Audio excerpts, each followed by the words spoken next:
Our next panel includes Jesse Moore, the White House Associate Director of Public Engagement and the White House's primary liaison to the entertainment industry, faith communities, and youth empowerment campaigns associated with My Brother's Keeper.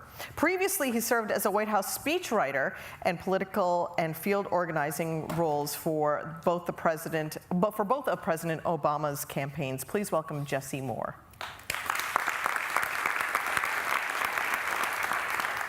I'm never sure what side people are going to come out from, so thank you for coming out. Janine Gianfreddi is the leader of strategic communications, brand, and public engagement for the United States Digital Service. She spent a decade at Google, most recently as the head of marketing for Google X.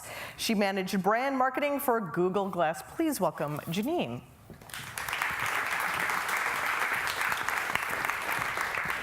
I have so many papers here. Let me get organized a little bit. Welcome to both of you. Jesse, you came like literally from the White House. Yeah. Do you get the motorcade and everything when you have to be, here at Nat Geo? Do you get that or? It's one of those DC bikes, but there's a bunch of them. I usually get a whole crew to bring me out. Oh, that's nice. That's good. I'm glad our tax dollars could help you with that. That's good. This is a really interesting conversation about public service and really getting people engaged. But Janine, you came from the private sector previously, and you've been in your role for 6 months-ish now. So do you feel like you have your public service sea legs underneath you yet, or are you still trying to figure this out? Do you ever get those? I don't know. Yeah, I started with the digital service in December, as you said, after a decade at Google. And I think I finally learned sort of the lay of the land, how to get things done. But it's just very apparent that a lot of times it's a little bit more difficult to get things done than it is in the private sector for a number of good reasons and frustrating reasons. And Jesse, do you have any advice for her on kind of like how to get those sea legs? Do you ever get the sea legs? Yeah, and I'm not sure that's a very good thing, actually. We were talking about, she was saying, well, you're the expert on public service because I've been doing it forever. But I think the reality is I'm more impressed with you who you were on the outside. You know what it's like out there. You know how wonderful it is as I imagine it. I mean, we have this idea of Google, right? Where like everybody's getting back rubs. You're like working. Segueing right. the restroom, yeah. But I'm not going to tell you that doesn't happen. But I think the reality is, if you're not careful in public service, sometimes you get there's a malaise that comes over. You get a little used to how things go. There's a lot of bureaucracy. There are a lot of steps. There's a lot of political kind of safeties that you have to check. And if you're not careful, you get kind of bogged down by that, and you're not as creative. You don't do things that are as innovative. But I think she fits in pretty well in our White House because the president is very creative and likes doing things that are pretty far outside the box. So we had a speaker yesterday who referred to this last year of the Obama administration as the YOLO years for him, and he's like, I'm doing it. So is it like that? or is, is that sort of not really true? So I have to preface literally everything I say today by saying I'm speaking for myself and not on behalf of the White House. Janine, do you want to jump on that too? So we are, in terms of YOLO, our team, the Digital Service, is also a part of the White House. And we were started 2 years ago. We have our second birthday coming up in August. And I would say that our entire movement and this entire group is kind of a YOLO thing. So what we have done is brought in people from the private sectors, from nonprofits, other parts of government who have experience in technology and design for what we call tours of duty. So we all come in for a short period of time, and we have this opportunity to use all of our skills that we have acquired over the years by building different kinds of consumer-facing tech products and bring that expertise in an attempt to create consumer-facing services that the government delivers that operate in the same way that you were accustomed to for consumer technology. This is definitely a bold and a brash thing that is going on. And actually, I made fun of Jesse when I saw him today because I have never, ever seen him out of a suit because I always see him in the White House. And his team, you guys definitely do this to our faces and behind our backs. We don't have a dress code because we are tech people. I was going to say, this is like very edgy for everything Washington. Yeah, well, we don't have a dress code. So if you come into our space, we've occupied a brownstone on Jackson Place, which is right across the street from the EEOB and the White House. By And occupied it, you don't mean took it over, but they gave it yeah, to you. apparently, Got it. originally I don't actually think there was heat or air conditioning in there, so it really was sort of occupying the building. And the idea is that we're trying to also infuse the culture that we're accustomed to in the tech industry into the government to really affect a larger shift that's not just about technology, but about approaching problems differently. I've definitely seen your boss rocking an afro, probably 2 buttons down, and briefing the president in the Oval Office, which I've never seen before. So. Jesse, you've been in public service for so long, and I think a lot of millennials have a distrust of public service. So how would you encourage people, specifically millennials, who have this dream and this ambition for doing good for the world and doing it through public service? This is something we talk about a lot now, and we need to talk about it more, but things get so ugly in politics these days that I'm starting to get really worried that young people who have a mind for service start thinking the last thing I want to do is run for office. Right. And that's dangerous because that creates a cyclical problem. It starts attracting people who you may not want in public office to those positions, and that makes it even less desirable and less desirable. So what I would say is, as corny as it sounds, you have to be part of the solution. You have to be part of the the generation that steps into public service and grabs it with both hands and says, we're here to make the country better. And I'll also say this, to do so with eyes wide open and realize it's not going to be, I wasn't somebody who dreamt about working in the White House when I was young, but even watching The West Wing and things like that, it's there's not swelling music every time that you, nail a speech, and there's not. Is there the fast talking in the halls, though? There is. Well, it's mostly trash talking in the halls, though. Yeah, that's why when people ask what show today kind of really captures it, and they're like, I mean, is it House of Cards? I'm like, sadly, it's kind of Veep. I mean, just in that, like, it's well lit, and we're talking a lot of trash to each other, but we do. I think there are more able people in position. But I guess my point is, if we're not the ones doing this, somebody's going to be doing it, and that gets really, really ugly. So we need more people to see these service positions as not fancy, not wearing a suit every day, which is not as fun as it sounds. Not in Washington summer. Yeah, for real. But to see it as something where it is service, you're doing a tour of duty, you're going to sacrifice some things in your life, but the country needs it, and your generation needs it. Janine, how did you find out about this gig, and what made you say, I'm going to take the leap from private to public? I was minding my own business on the Google campus in Mountain View, and I actually got an email from Todd Park, who was the second Chief Technology Officer of the United States, and he asked if I was willing to get on a call, and I was like, oh, what? Yeah, of course I will. Like, this guy is legit. He's the one who helped rescue healthcare.gov. And I got on the line with Todd, and he talked to me a little bit about what the digital service was doing, about the mission, about the purpose, and then he paused in his Todd way, and he said, have you ever thought of using your talents to serve your country? Oof, that's, Oh, yeah. And that is a hard sell. I hadn't, but now I have. And I hung up the phone and I called my husband and I said, okay, so we're obviously going to live apart for a while because if this pans out, like, I'm going to DC. And so, yeah, my husband is actually in the Bay Area and I'm here, and it's an incredibly wonderful, worthwhile thing to do. And it makes me proud every day to have the opportunity to do this. And it also changes the way that I look at apathy. So now if I notice folks on Twitter, on Facebook, anywhere else just complaining, I can't resist the urge to say, like, that's cool, complain all you want. What are you doing to fix it? Right. And you realize that the only way to fix things is by showing up and trying. How do you get folks who are on the older scale of millenniums, maybe even into Generation X, who have had careers in the private sector, to say, I'm going to take a pay cut and I'm going to leave maybe part of my family while I go and do this service? I mean, it sounds altruistic, and you can't say no when the president calls or anybody on his staff. But how do you have that ambition, and then how do you get the job? You see, like yourself, if we're just kind of minding our own business, the phone may not be ringing. What can we do to get that job?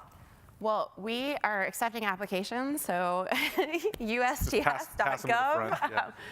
We are still actively recruiting folks who have technology, design, user experience, product management experience.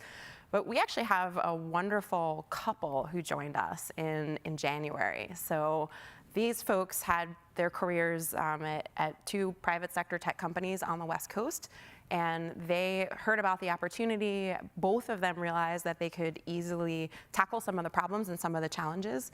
They went through the interview process and were selected as fits for the digital service. And earlier in this year, in January, they were going through the security clearance process, which is obviously really, really strict, and there's a bunch of extra hurdles.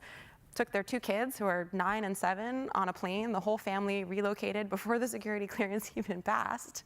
Landed in DC, and they have decided to also serve a tour of duty. So we have several folks actually that are quite seasoned and have really deep careers. And for the most part, once you explain the mission to people and say that your skills can actually be used to help improve the way that veterans access their benefits, or that students better understand the debt they will leave college with, a lot of folks don't need much more than that. So part of what we're trying to do is just build awareness of public service as a career option for people in the tech industry. Jesse, if your party doesn't win next year or this year, would you go into private sector? What's the future for you? Would you be making the opposite transition after being in for so long? Probably. I'm not sure. I don't know. There will be a hammock involved. Yeah, sometime off is a lot. Yeah. But yeah, I haven't figured out exactly what I'm going to do, but I know a lot of it will focus around, you mentioned, I think, a lot of my work is around entertainment. And how do we use those platforms, which have amazingly powerful audiences, how do we use those storytelling opportunities to affect public policy? How do we use those storytelling opportunities to help the country understand complex issues a little bit better and emotionally connect with them? So trying to figure out how that works on the outside. We're still trying to figure out how it works on the inside, so we shall see. That's an interesting way of thinking differently about public service, of take your skills that you have to the government, as opposed to, if you're not a poli-sci major, that's not the first threshold that you have to pass. No, that's right. And I actually, listening to you say that, I really feel like not only should service-oriented people be going into public service, but honestly, what we lose too often is solutions-oriented people, right? We've got this, the social media culture really kind of really pats us all on the back if we're very good at criticizing something.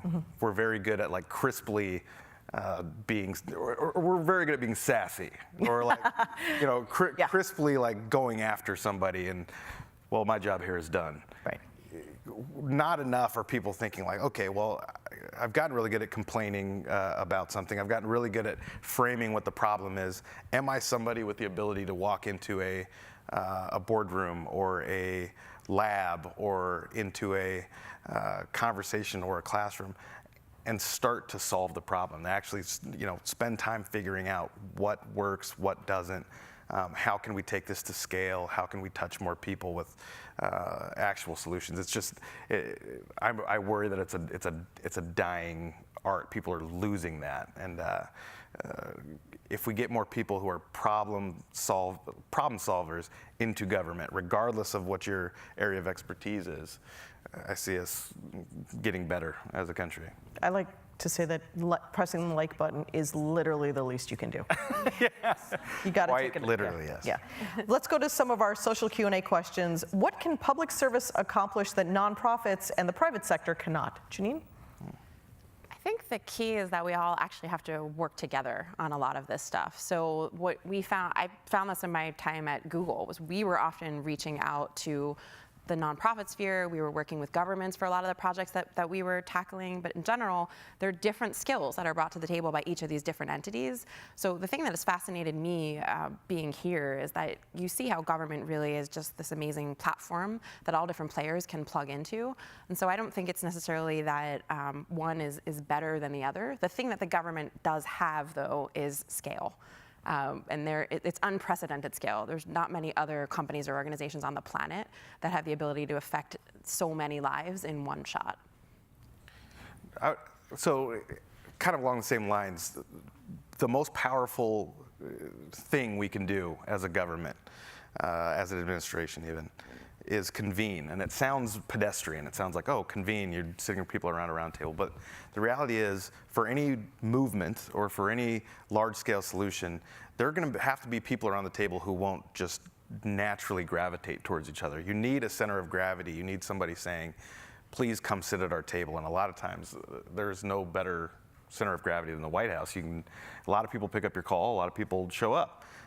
So something I talk to a lot of nonprofit workers about is, don't think of partnering with an administration in a vacuum. Think of it, that space and those people. Think of them as something that will attract folks who may not otherwise show up to your table to help.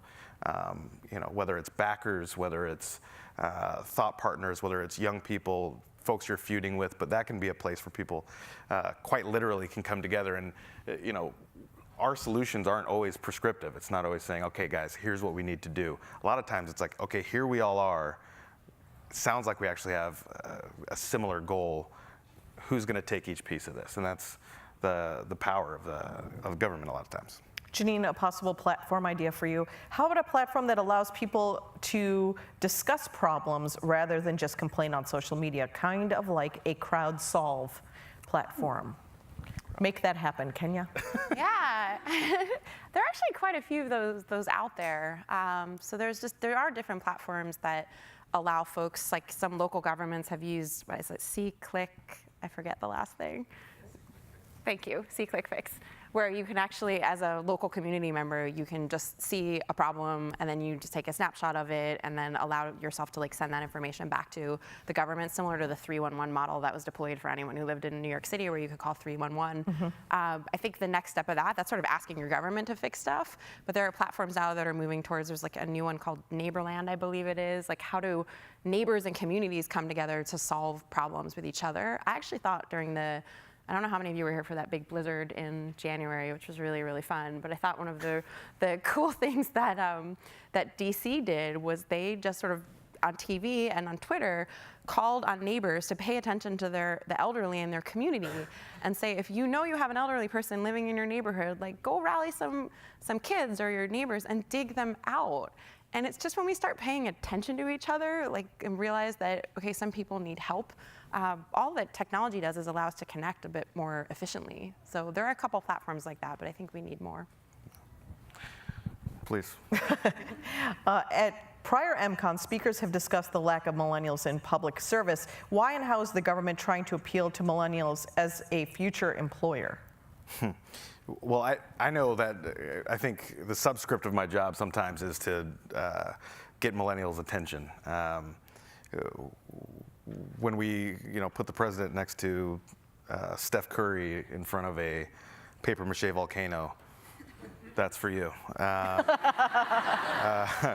So I think part of the constant struggle with the White House is you're trying to figure out how do we maintain the image and the feel of the presidency, but you also have to meet the American people where they are, which a lot of times even your elderly neighbor is on your mobile. That's where people are. So we need to find a way to connect in a real way. And I am of the thinking that the presidency speaks for itself when you have the right person in there, and you have immense power to connect with people personally if you don't do what's expected all the time and you keep humor. Also, the other thing is just realizing the type of content that people are devouring these days, because it's we're very used to putting out graphs and stats and not short video content that then leads to action. So we're trying to get better in that space as we wrap up. Who is more likely to do the fun volcano video, Barack or Michelle? Ooh, that's a good question. I think I feel like it would be the president, and then have his people be like, "Sir, you can't do that." I can't say that, but I think I think they both love that fun stuff. I think the First Lady, their office really dives into it a lot. They do great stuff. When the president, anytime the president has a chance to do it, he's excited to do it. Yeah. Janine, what are you working on these days that we are going to be consuming in large, vast amounts? So we have a lot of initiatives right now working with Veterans Affairs. So one project that we launched, and part of what our team is doing is actually developing software and services in the same way that you would in the private sector, by not trying to boil the ocean, but putting out services in increments and letting users test them and use them and see what's working and what's not. So in November of last year, we launched something called vets.gov, which was an alpha version of a one-stop site for veterans to use to access all of their information about benefits, whether it's education or healthcare. And so you'll see that platform actually expand over time. We're working on that. We've actually been working on a number of initiatives in the Department of Education. So we launched something called the College Scorecard several months ago, which is an API where we released the most robust set of data around college debt and employment outcomes for students, so that kids choosing to figure out where they wanted to go to school would have more information at their fingertips to understand what debt might look like. My joke on that was that when I was 18 and deciding where to go to school, I was debating between a private school and a public school, and my dad actually served as college scorecard, in that he passed 2 pieces of paper across the kitchen table to me, one with a very large number and one with a small number, and he said, "That is your debt after 4 years." And I said, "Your debt or my debt?" And he was like, "Your debt, 22 years old, that's your debt." And I said, "Oh cool, I'm gonna go to Rutgers." So now we just found a way to automate that and release the data so that all students can use it. Excellent. Jesse, my son has the same birthday as the president, so instead of getting a clown, can the president come to the birthday party? Can I just ask that right now? How do I put in that request? Yeah, you just did. Okay, great. Yeah. Let's make that happen. Excellent. Thank you so much, Jesse Moore. And Janine, thank you for joining us.